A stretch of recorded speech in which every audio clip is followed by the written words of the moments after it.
Assalamualaikum warahmatullahi wabarakatuh. Izinkanlah saya untuk memperkenalkan diri. Nama saya Novita Merliana Dewi Puja Karisma, NIM 18 12 11 008 kelas 4A PR. Kami akan menjelaskan tentang Strategic Plan of Management PR Agensi Telkom Indonesia. Sebelum kita mengenal lebih jauh tentang strategic plan-nya, mari kita lebih dekat mengenal PT Telkom Indonesia. PT Telekomunikasi Indonesia atau Telkom adalah BUMN yang bergerak di bidang jasa layanan telekomunikasi dan jaringan di wilayah Indonesia. Saat ini, sahamnya dimiliki oleh pemerintah pusat sebesar 53,6% dan 46,4% dimiliki oleh publik, Bank of New York, dan investor dalam negeri. Telkom telah melayani lebih dari 151,9 juta pelanggan yang terdiri dari pelanggan seluler atau Telkomsel lebih dari 125 juta dan pelanggan tetap sebesar 25,8 juta.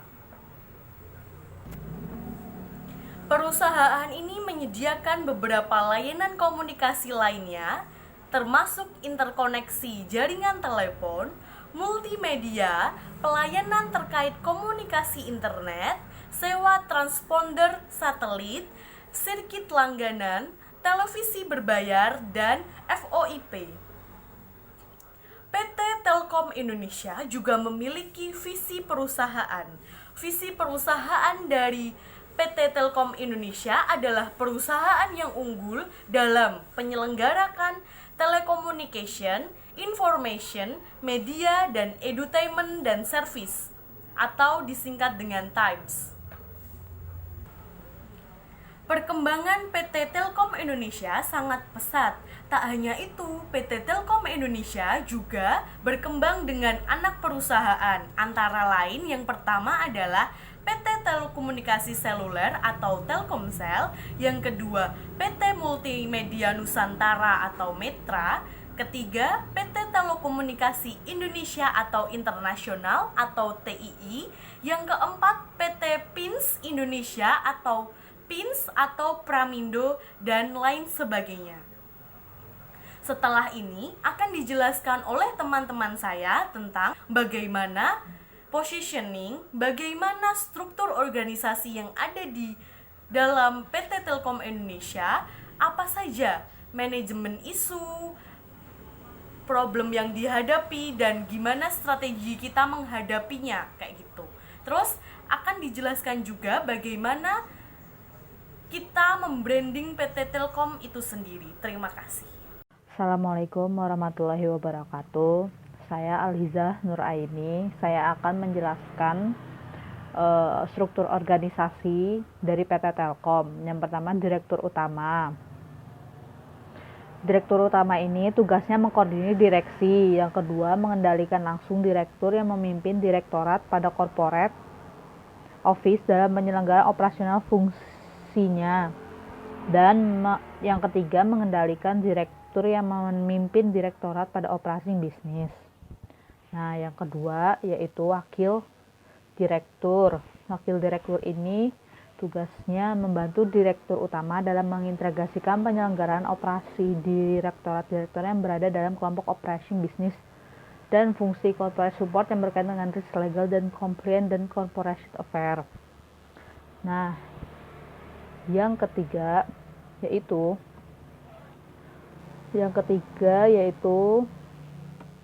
dari direktur utama itu mempunyai bawahan direksi, yaitu direktur keuangan. Nah, direktur keuangan ini bertugas sebagai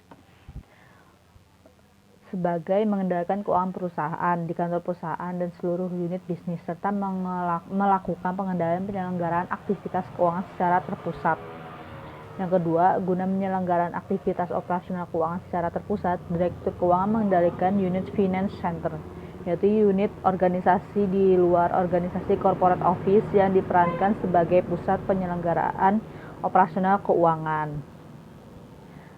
Dan Selanjutnya yaitu Direktur Sumber Daya Manusia. Nah, sumber daya manusia ini bertugasnya yaitu memberdayakan secara optimal seluruh SDM perusahaan guna merealisasi strategi perusahaan dalam mewujudkan tujuan perusahaan serta mengendalikan penyelenggaraan operasional manajemen SDM secara terpusat. Selanjutnya, FVP 11 yang FVP 11 itu tugasnya memastikan terkendalinya pengelolaan logistik perusahaan, khususnya pengelolaan logistik yang mempersyaratkan pengelolaan secara terpusat dalam rangka pengendalian efisiensi dan menjaga tercapainya standar kualitas serta ketetapan supply manajemen bagi proses pengelolaan bisnis. Yang kedua, memastikan terselenggaranya proses yang terkait dengan identifikasi dengan pengadministrasian aset perusahaan serta terkendalinya pendayagunaan aset perusahaan. Nah, yang selanjutnya yaitu EFP, strategi investment dan corporate planning. Nah, dari strategi investment and corporate planning ini tugasnya adalah memastikan tersusunnya strategi dan business planning untuk memberikan guideline yang menandai bagi upaya pencapaian tujuan korporasi serta memastikan terrealisasinya strategi perusahaan dalam mempertahankan meningkatkan pertumbuhan dengan upaya mendayagunakan sumber daya perusahaan melalui pengembangan portofolio bisnis. Selanjutnya yaitu direktur, ini di bawah pengendali dari wakil direktur utama, yaitu Direktur Network and Solution. Nah, Direktur Network and Solution ini tugasnya mengintegrasi penyelenggaraan pengelola infrastruktur dan jasa yang dikelola dalam satu manajemen secara fokus dan terintegrasi. Selanjutnya, Direktur Konsumer. Tugasnya yaitu adalah mengintegrasikan penyelenggaraan pengelola fungsi delivery channel dalam melayanan customer pada segmen retail consumer yang dikelola dalam satu manajemen secara fokus dan terintegrasi. Nah, selanjutnya yaitu Direktur Enterprise and Wholesale. Direktur Enterprise and Wholesale ini tugasnya adalah mengintegrasikan penyelenggaraan pengelolaan fungsi delivery channel dan layanan customer pada segmen enterprise dan wholesale yang dikelola dalam satu manajemen secara fokus dan terintegrasi. Selanjutnya, FVP Risk Management Legal and Compliance. Nah, tugasnya ini memimpin unit organisasi corporate, teknologi, reputation risk, serta gangguan yang dapat menghambat kelangsungan kegiatan bisnis dan eksistensi perusahaan sehingga memungkinkan bagi manajemen untuk lebih efektif dalam mengantisipasi ketidakpastian dan resiko serta opportunity yang menyertainya. Nah, dari sini saya sekian untuk menjelaskan struktur organisasinya. Wassalamualaikum warahmatullahi wabarakatuh. Oke, di sini saya akan menjelaskan tentang analisis publik. Analisis publik terbagi menjadi dua, yaitu publik dari luar perusahaan dan publik dari dalam perusahaan. Publik dari luar perusahaan terbagi menjadi 5 faktor, yaitu faktor politik, faktor ekonomi, faktor ekologi, faktor teknologi, dan faktor sosial. Yang pertama saya akan menjelaskan tentang faktor politik, yaitu regulasi perizinan. Dalam menyelenggarakan layanan telekomunikasi secara nasional, Telkom memiliki sejumlah izin atas beberapa produk dan layanan sesuai dengan undang-undang, peraturan atau keputusan yang berlaku, di mana peraturan-peraturan ini masuk dalam golongan regulasi-regulasi. Yang kedua, ada faktor ekonomi, nilai mata uang. Fluktuasinya nilai tukar rupiah dapat berdampak material dan merugikan bisnis Telkom. Yang ketiga ada faktor ekologi. Telkom melakukan berbagai program terkait pelestarian lingkungan hidup yang terrangkum dalam program Telkom Go Green Action. Yang keempat ada faktor teknologi.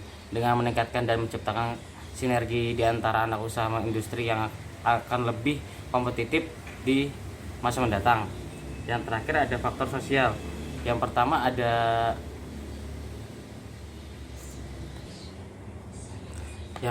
ada bantuan sosial atau bisa disebut CSR. Yang kedua kepercayaan pada masyarakat. Dan yang kedua analisis publik yang kedua adalah publik dari dalam perusahaan, yaitu pertama pesaing.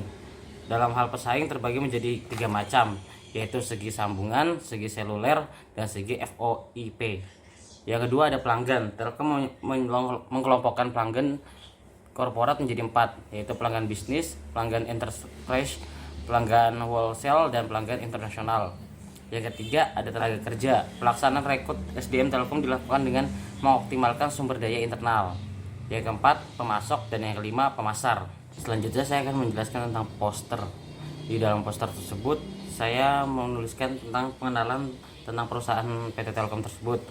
Yang kedua adalah cara branding dari perusahaan Telkom tersebut yang menyambu pada 7P, yaitu 1 produk, price, place, promotion, people, physical evidence, dan proses. Ya, assalamualaikum warahmatullahi wabarakatuh. Di sini saya akan menjelaskan tentang branding dan positioning dari perusahaan Telkom Indonesia. Yang pertama yaitu positioning. Positioning sendiri adalah suatu tindakan yang dilakukan oleh perusahaan untuk merancang produk dan pemasaran agar selalu diingat oleh konsumen.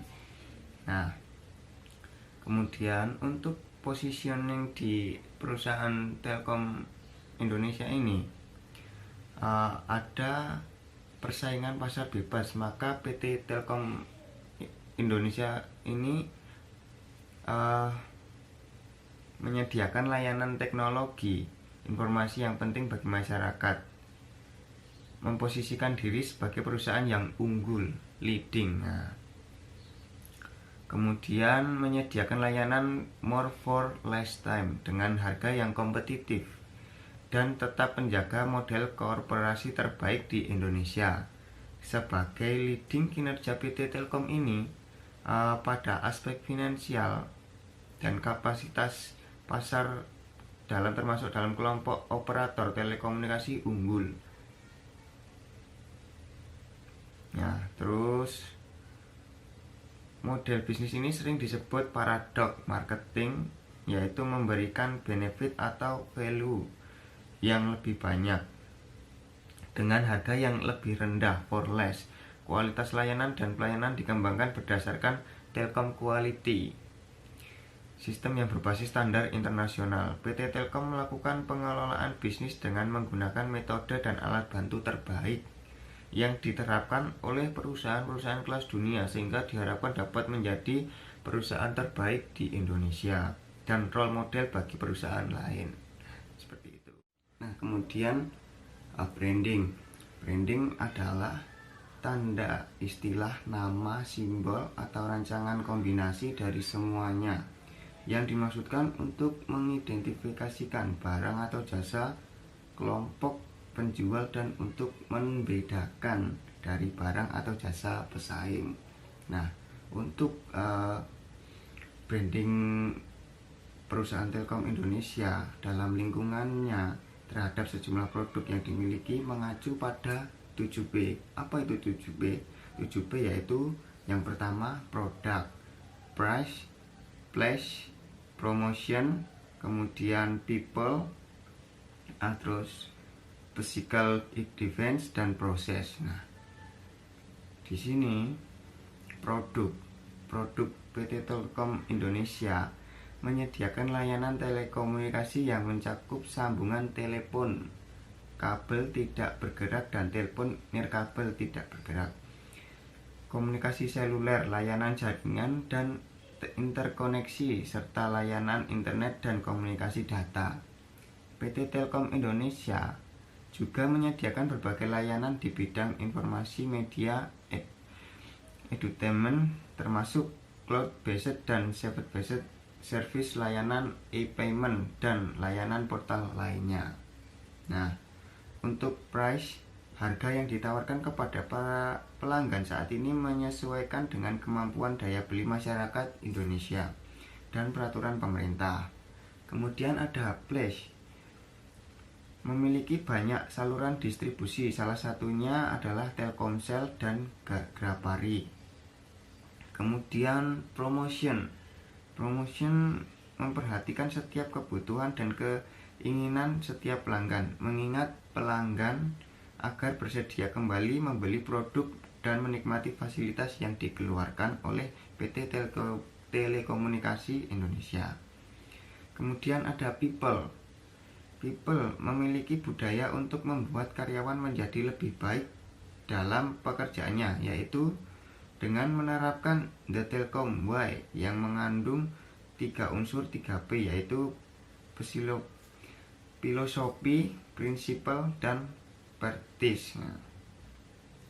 Kemudian ada physical evidence, yaitu bukti fisik yang adalah tower yang tersebar luas di seluruh Indonesia, serta dengan pembaruan teknologi yang cepat, dan bukti fisik lainnya adalah serat optik yang sudah terpasang sejauh 100.000 km.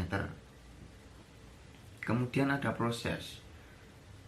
PT Telkom Indonesia ini membuka outletnya sesuai dengan ketentuan yang telah diberlakukan oleh perusahaan dan memberikan pelatihan kepada karyawannya agar pelayanan yang diberikan baik dan bisa menambah nilai lebih terhadap produk tersebut. Nah, seperti itu. Untuk kelanjutannya bisa disampaikan oleh teman-teman saya berikut ini. Thank you. Perkenalkan, nama saya Idhar Arnold Rizky.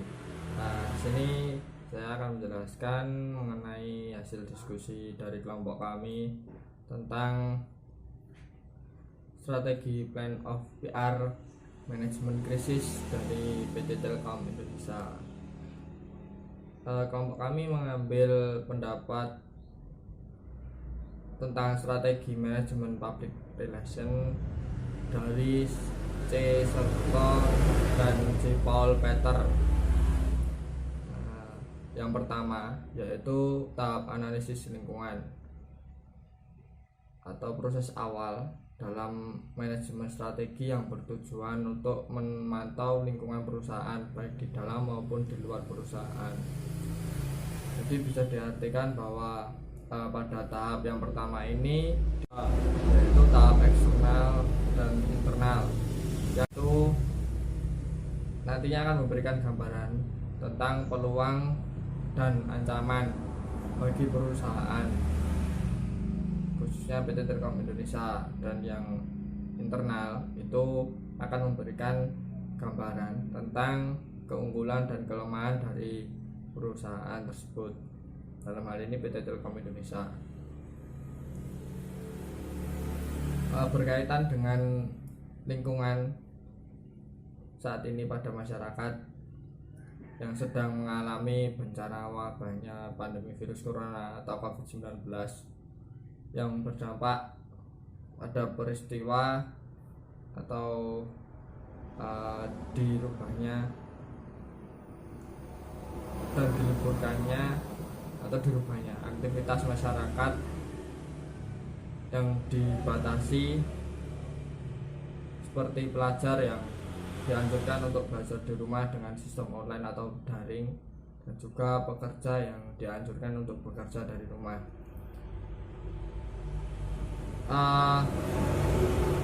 Dengan terjadinya peristiwa tersebut,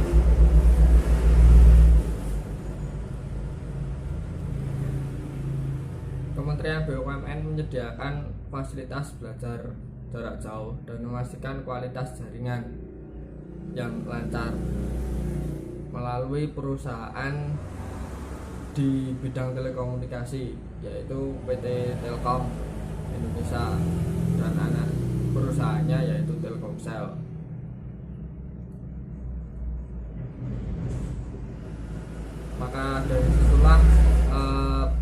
dari manajemen PT Telkom Indonesia memaksimalkan pelayanan jaringan agar dapat diakses dan tidak terjadi gangguan dalam pelaksanaan atau penanganan dari peristiwa saat ini. Dan selanjutnya yaitu mengarahkan, poin yang kedua yaitu mengarahkan dan menetapkan arah perusahaan. Dalam tahap ini proses strategi selanjutnya adalah dengan melihat misi dan tujuan perusahaan yang telah ditetapkan sebelumnya.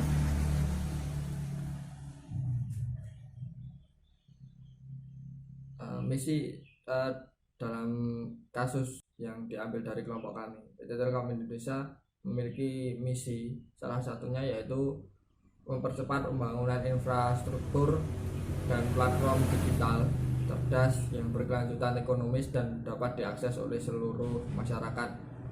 Dengan demikian,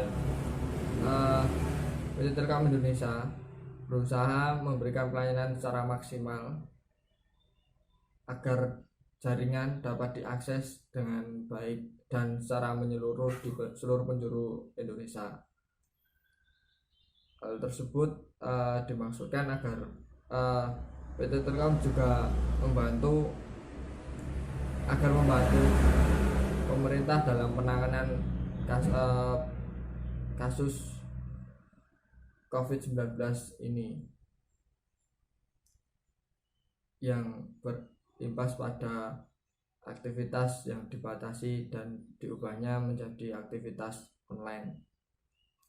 Poin yang ketiga yaitu pembuatan strategi atau proses merancang dan menyeleksi berbagai macam strategi pada akhirnya menuntun terhadap pencapaian dan dari misi sebuah perusahaan tersebut, yaitu PT Telkom Indonesia.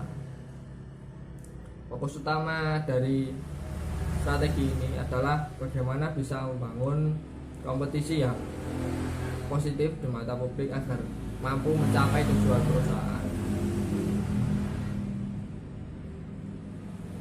Dalam kasus ini, strategi yang digunakan oleh PT Telkom Indonesia yaitu dengan memberikan keyakinan kepercayaan penuh konsumen bahwa PT Telkom mampu memberikan pelayanan jaringan yang maksimal dan merata di berbagai penjuru Indonesia agar dapat diakses dengan mudah dan jaringan dapat digunakan secara maksimal dan tidak terjadi gangguan. Poin yang keempat yaitu implementasi strategi, yaitu kualitas formulasi strategi akan sangat sulit ditentukan jika tidak diimplementasikan secara efektif, karena bagaimanapun juga sebuah rencana saja tidak akan pernah menghasilkan suatu tanpa adanya implementasi yang benar-benar sesuai dengan apa yang telah direncanakan sebelumnya dari poin-poin sebelumnya. Pada bagian ini implementasi yang diterapkan oleh manajemen PT Telkom Indonesia yaitu dengan melaksanakan program-program penanganan dan memperbaiki atau menjaga pelayanan terhadap konsumen untuk mewujudkan pelayanan yang maksimal dan juga memberikan atau melaksanakan program sosial dengan membantu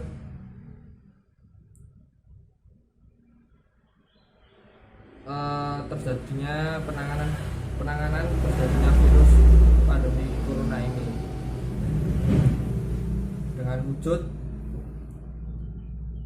memberikan bantuan support bagi program pemerintah yang dianjurkan dengan hashtag di rumah aja atau dirubahnya sistem pembelajaran bagi pelajar dan juga pekerja yang dianjurkan untuk bekerja di rumah tersebut dengan memberikan pelayanan jaringan secara maksimal dan merata, dan juga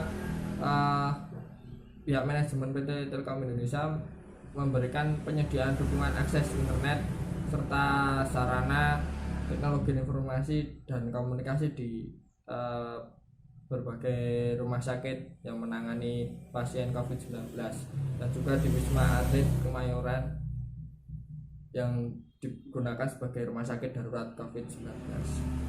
Yang terakhir atau yang kelima yaitu pengendalian dan evaluasi strategi. Pengendalian dan strategi merupakan bagian di mana pihak pengelola memantau dan mengawasi proses berjalannya strategi agar berjalan sesuai dengan tujuan yang telah ditetapkan sebelumnya. Jadi dari poin-poin sebelumnya itu tadi yang telah dilaksanakan sampai tahap implementasi tersebut diawasi oleh pihak pengelola atau manajemen yang nantinya akan dievaluasi sebagai bahan untuk pelaksanaan kegiatan-kegiatan selanjutnya yang akan dilaksanakan oleh PT Telkom Indonesia untuk membranding dari perusahaan ini. Mungkin itu sedikit penjelasan dari poin strategi Plan of PR Management Crisis dari PT Telkom Indonesia. Materi selanjutnya yaitu strategi PT Telkom Indonesia dalam menghadapi isu-isu yang beredar di publik. Kali ini, PT Telkom Indonesia memiliki 3 strategi yang digunakan untuk menghadapi isu-isu yang beredar. Strategi yang pertama yaitu media relation atau media partnership, strategi yang kedua yaitu manajemen hubungan, dan strategi yang ketiga yaitu dengan kontrol informasi. Untuk strategi yang pertama yaitu media partnership. Media partnership adalah kerjasama antara PT Telkom Indonesia dengan media partner lainnya seperti TV, radio, media cetak, maupun media online. Hubungan kerjasama dengan media ini saling menguntungkan kedua belah pihak. Selain itu, hubungan kerjasama dengan media dapat meningkatkan kredibilitas PT Telkom Indonesia di mata publik. Program strategi yang digunakan PT Telkom Indonesia tidak hanya mencakup pada media eksternal, akan tetapi dengan media internal juga. Kebersamaan dan kesepemahaman dalam mencapai keuntungan ini dapat menciptakan relasi jangka panjang. Strategi yang kedua yaitu manajemen hubungan. Manajemen hubungan adalah strategi mengelola sebuah hubungan perusahaan dengan pelanggan dan mencoba untuk menganalisis sejarah pelanggan dengan perusahaan agar mendapatkan hubungan bisnis antara pelanggan dengan perusahaan. Hal ini akan membina hubungan yang harmonis antara pelanggan dengan perusahaan.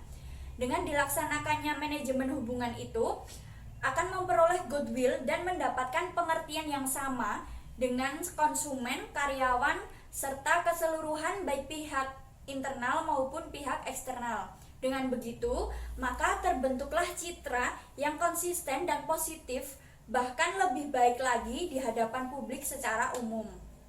Strategi yang ketiga adalah kontrol informasi. Kontrol informasi adalah strategi yang digunakan untuk melindungi segala informasi PT Telkom Indonesia dari ancaman pihak-pihak yang tidak berwenang. Hal ini akan menjadikan PT Telkom Indonesia sebagai jalur masuk dan keluarnya informasi terkait perusahaan. Dengan demikian, segala bentuk informasi yang tersebar adalah informasi yang terpercaya dan telah dikonfirmasi kebenarannya. Sehingga strategi kontrol informasi ini membantu terbentuknya kepercayaan dan komunikasi yang baik di lingkungan perusahaan maupun dengan mitranya. Dan juga menjaga stabilitas dan kondisi pemberitaan di portal news yang dimiliki oleh PT Telkom Indonesia.